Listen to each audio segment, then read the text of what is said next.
Hello everyone, welcome to Bind EduTech. Students, अभी हम लोग नीट एग्जामिनेशन में आए हुए जो प्रीवियस ईयर क्वेश्चंस हैं उस पर चर्चा कर रहे थे, उस पर बात कर रहे थे। और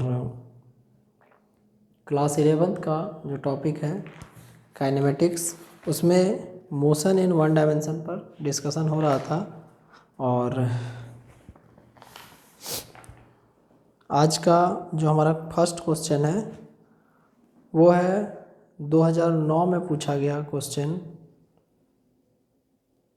अ particle starts its motion, NEET 2009 में एक सवाल आया था।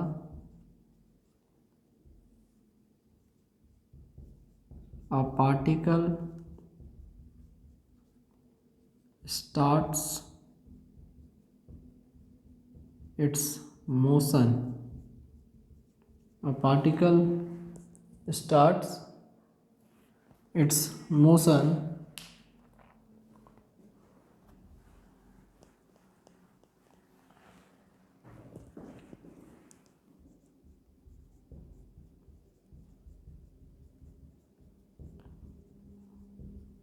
एक पार्टिकल अपने मोशन को स्टार्ट करता है जब अपनी गति को स्टार्ट करता है तो दिया हुआ है from rest under the action of constant force. From rest under the action of constant force, मतलब उस पर जो फोर्स लग रहा है वो कांस्टेंट है, under the action of constant force. If the distance covered, if the distance covered in first 10 seconds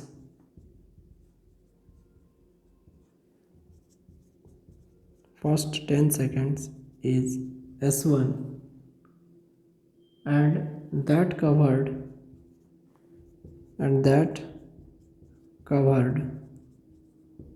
in first 20 seconds is S2.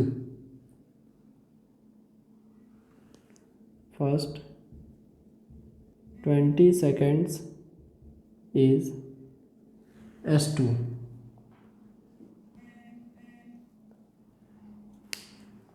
अब इसके बाद आपको यहाँ पर दिया हुआ है कि फर्स्ट 10 सेकंड में S1 है और अगला 20 सेकंड में S2 है, तो देन दिए हुए ऑप्शन में से कौन सा सही है। तो पहला ऑप्शन दिया हुआ है S2 बराबर 3S1,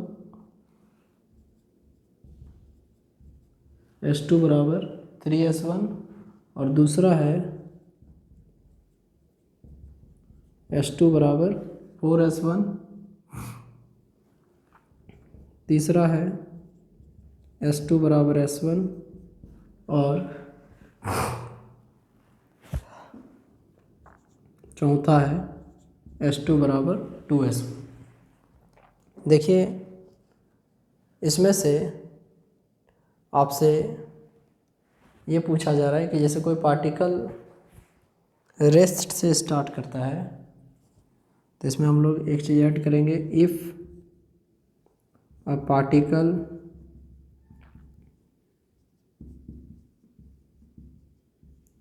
स्टार्ट्स फ्रॉम रेस्ट। यदि कोई पार्टिकल रेस्ट से स्टार्ट करता है तो उसका जो u का वैल्यू है वो 0 हो जाएगा। अब इसके बाद यहाँ पे जैसे लिखा हुआ है एक वर्ड कि डिस्टेंस कवर्ड, तो किसी भी पार्टिकल का जो डिस्टेंस कवर्ड होता है उसका फॉर्मूला क्या होता है। जैसे S is equal to u t plus half a t square, तो इसमें लिखेंगे S is equal to u t plus half a t square.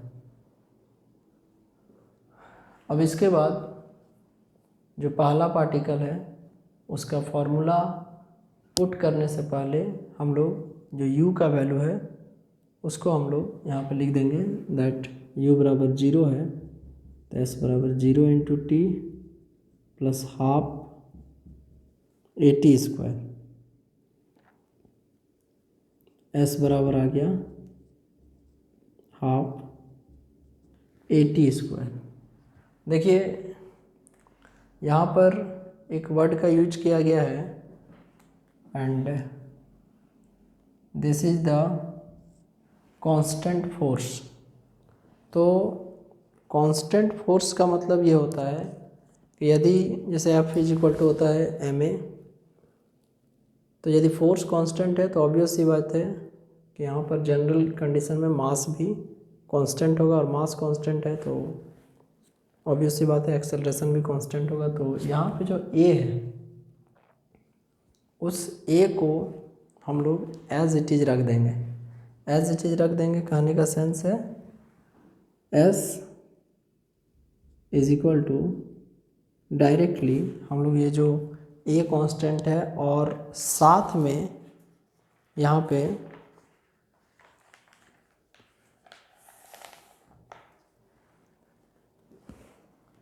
Half को भी यदि कंसिडर करें तो s1 लिखते हैं। देखिए सबसे पहले s1 बराबर हाफ a इंटू T1 का square, T1 is the first time, तो s1 बराबर हाफ a, और जहाँ T1 है तो फर्स्ट में टाइम 10 लिया था तो 10 का स्क्वायर, तो s1 बराबर half into a into 100,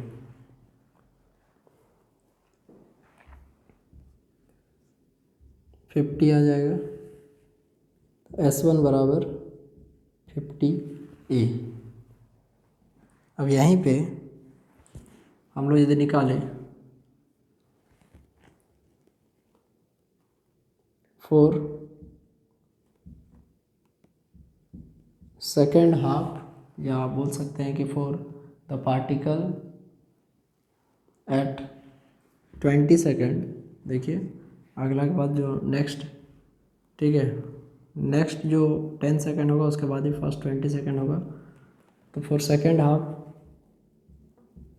s2 बराबर हाफ a T2 का स्क्वायर, हाफ a T2 का स्क्वायर।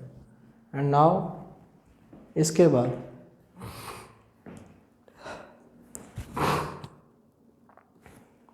जहाँ T2 है वहाँ हम लोग पुट कर देंगे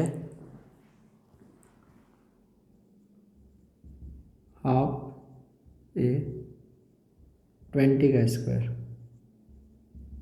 हाफ a, ये आपको हो जाएगा 400 जो कि कैंसिल होकर हो जाएगा 200, तो s2 बराबर 200 a। अब देखिए s1 और s2 ये दोनों में क्या अंतर है, तो s1 आया 50a और s2 आया 200a। तो ऑब्वियस सी बात है कि एक है आपको 50a और एक है आपको 200a, तो इसका मतलब ये हुआ कि ये 4 टाइम्स है। जैसे s2 बराबर जैसे 200a है तो s2 बराबर हम लोग लिख सकते हैं 4s1। तो गिवन ऑप्शन में से ऑप्शन नंबर जो बी है ये सही आंसर होगा। तो s2 is equal to 4s1। अब इससे आगे बढ़ते हैं और नेक्स्ट जो क्वेश्चन है उसको देखते हैं हम लोग। 2008 में पूछा गया एक क्वेश्चन है,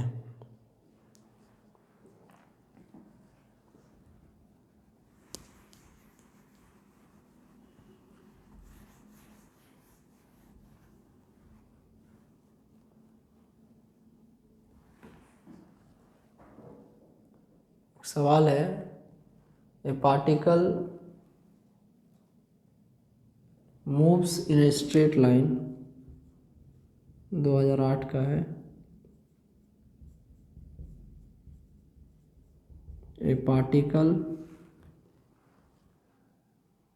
moves in a straight line with a constant acceleration. A particle moves in a straight line with constant acceleration. Particle है जो कि कांस्टेंट एक्सेलरेशन से स्ट्रेट लाइन में मूव कर रहा है। It changes its velocity, it changes its velocity from 10 metre पर second to 20 meter per second while passing through a distance of while passing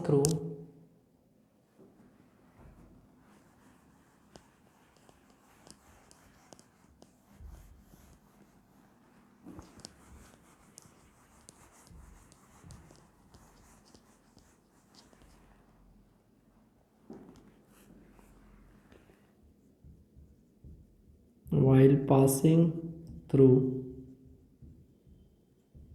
a distance of 135 meter, while passing through a distance of 135 meter in t second.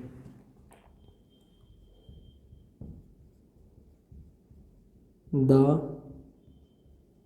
value of t is, option है 12, 9, 10, 1.8, 12, 9, 10, 1.8।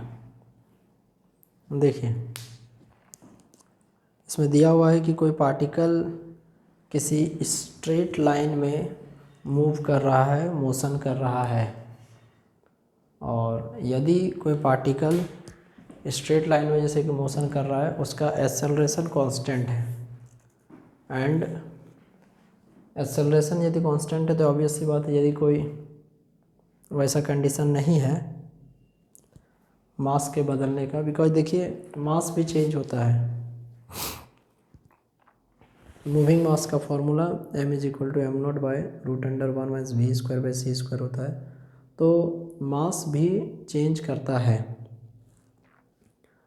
अब इसमें first of all हम लोग देखें कि मास में ऐसा classical mechanics में मास का ऐसा कहीं भी कंडीशन नहीं होता है जहाँ पर हम लोग मास को चेंज करते हैं। तो यहाँ पे आपको दिया हुआ है कि एक्सेलरेशन कांस्टेंट है, तो ऑब्वियस सी बात है फोर्स भी कांस्टेंट होगा।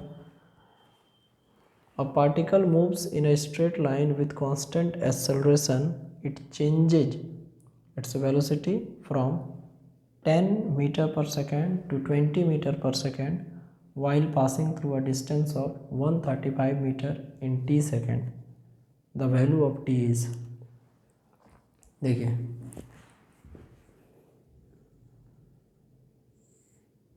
यहाँ से यहाँ तक सपोज कीजिए 135 मीटर है, और किसी पार्टिकल का जो एक्सेलरेशन है वो सेम है, मतलब कांस्टेंट है, और वेलोसिटी पहले था 10 मीटर पर सेकेंड। इसको आप एक काम कीजिए u लिख दीजिए, और फाइनल वेलोसिटी v है 20 मीटर पर सेकेंड। देखिए इसके बाद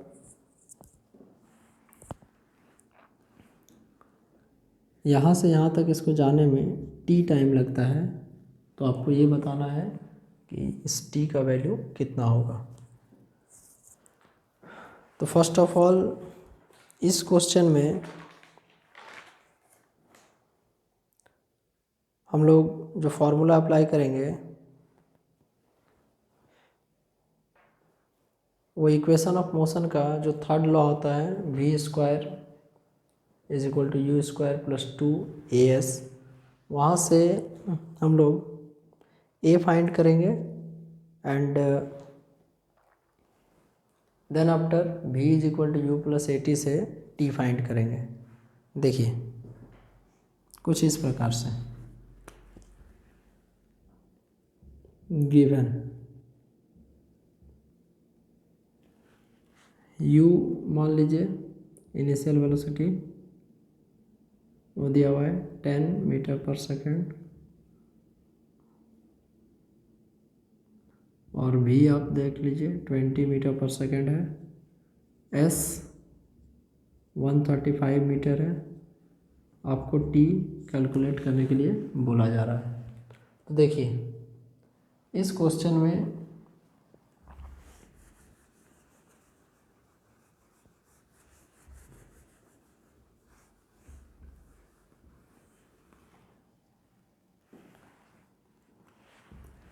हम लोग लिखेंगे from equation of motion.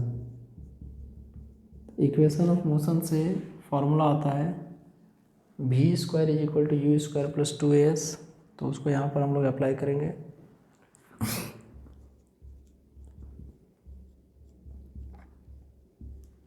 v² is equal to u square plus 2as। अब यहाँ से आपको v पता है, u पता है, 2 आपके पास है, a जो है जो कि एक्सेलरेशन है कांस्टेंट है वो आपको पता नहीं है। और यहाँ पर जो आप एक्सेलरेशन का वैल्यू को कैलकुलेट करेंगे आप उसको आगे भी यूज कर सकते हैं इस क्वेश्चन के लिए, क्योंकि acceleration through out the motion constant है। तो यहाँ पर लिखेंगे हम लोग v 20 का स्क्वायर यू स्क्वायर 10 का स्क्वायर प्लस 2, ए को छोड़ दीजिए और एस की जगह हम लोग 135 लिख देते हैं। जो एस है वो यहाँ पर हम लोग को डिस्टेंस को बता रहा है। यहाँ से इजीली ये आपको हो जाएगा 400 इज इक्वल टू 100 प्लस ये मल्टीप्लाई होगा तो 270 ए। 400 इज इक्वल टू 100 प्लस 270 ए। इसको सॉल्व करके ए का वैल्यू निकालेंगे एंड देन आफ्टर टी के लिए आगे कैलकुलेट किया जाएगा।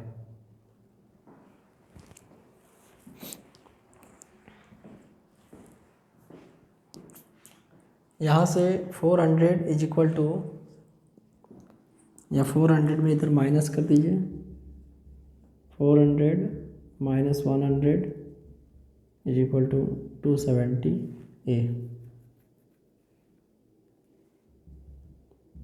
300 और इसको इधर ले आइएगा तो 300 बाय 270 इज इक्वल टू ए। अब इसके बाद ये कैंसिल हो जाएगा, 10/9 3 से डिवाइड किए हैं, ए इज इक्वल टू 10/9 मीटर पर सेकेंड स्क्वायर। ये क्या आया? तो ये आया ए, दैट इज़ आवर एक्सेलरेशन, और ये कांस्टेंट है। अब हम लोग के पास जो मेन क्वेश्चन है कि टाइम निकालना है, तो आपके पास u पता है इनिशियल वेलोसिटी, आपको v पता है, आपको एक्सेलरेशन a अभी आ चुका है क्वेश्चन में, और यहाँ से आपको टाइम t को निकालना है। तो जो सिंपल इक्वेशन है v is equal to u plus a t.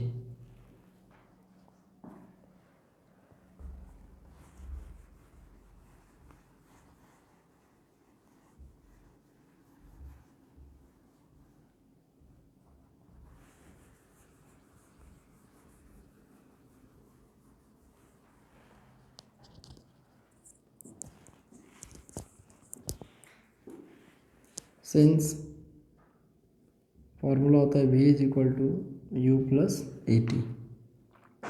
v is the final velocity जो कि है 20, u is the initial velocity 10 a 10/9 into time t। देखिए यहाँ से इसको यदि इस साइड से देखा जाए तो सॉल्व यदि करेंगे आप तो एलसीएम लेना पड़ेगा पहले 90 + 10, फिर ये ऊपर जाएगा और उस फॉर्म में भी कर सकते हैं। अदरवाइज यदि उतना कॉम्प्लिकेशन नहीं चाहते हैं, बहुत ही सिंपल वे में इसका कैलकुलेशन चाहते हैं, तो कुछ नहीं करना है। देखिए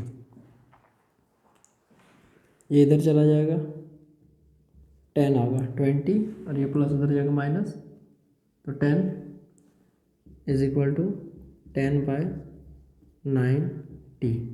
डायरेक्ट 10 काट सकते हैं, अदरवाइज इसको ऊपर ले जाइए, इसको नीचे ले आइए तो 10 into 9/10 into t is equal 10 into 9/10 is equal to t 1 तो t is equal to 9 second. तो इसमें हम लोग ऑप्शन नंबर जो बी है वो इसका एक्यूरेट आंसर होगा।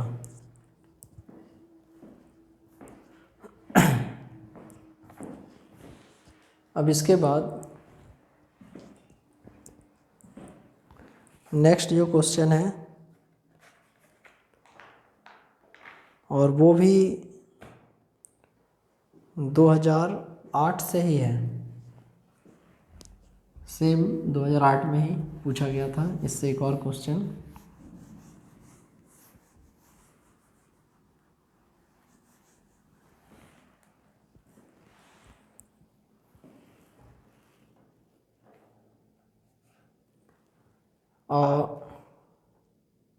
बॉडी या ऐसे लिखिए कि the distance travelled by a particle starting from rest, the distance traveled by a particle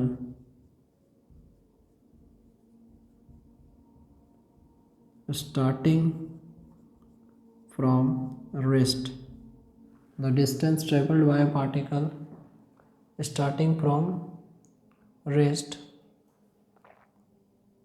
and moving with an acceleration of and moving with an acceleration of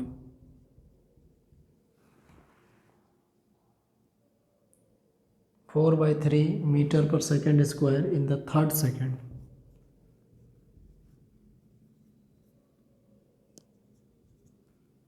four by 3 meter per second square in the third second is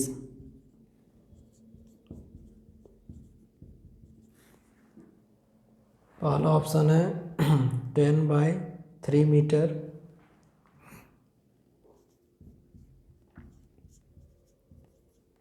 दूसरा option है 19/3 metre,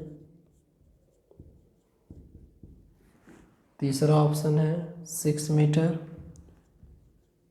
और चौथा option है 4 metre. देखिए इस प्रश्न में आपको किसी पार्टिकल के द्वारा एक्चुअली में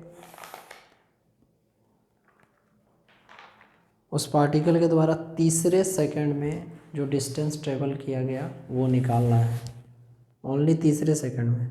तो ये यदि आपको निकालना है कि तीसरे सेकंड में कितना डिस्टेंस ट्रेवल किया, तो उसके लिए आपको total distance in third second में माइनस करना पड़ेगा total distance in 2 second.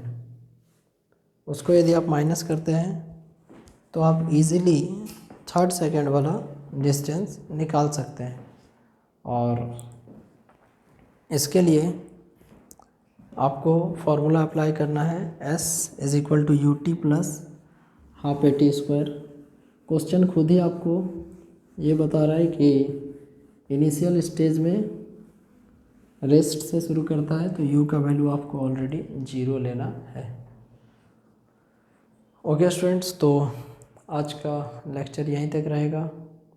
Next class में हम लोग इसके आगे देखेंगे। Take care of yourself. Thank you very much. Bye.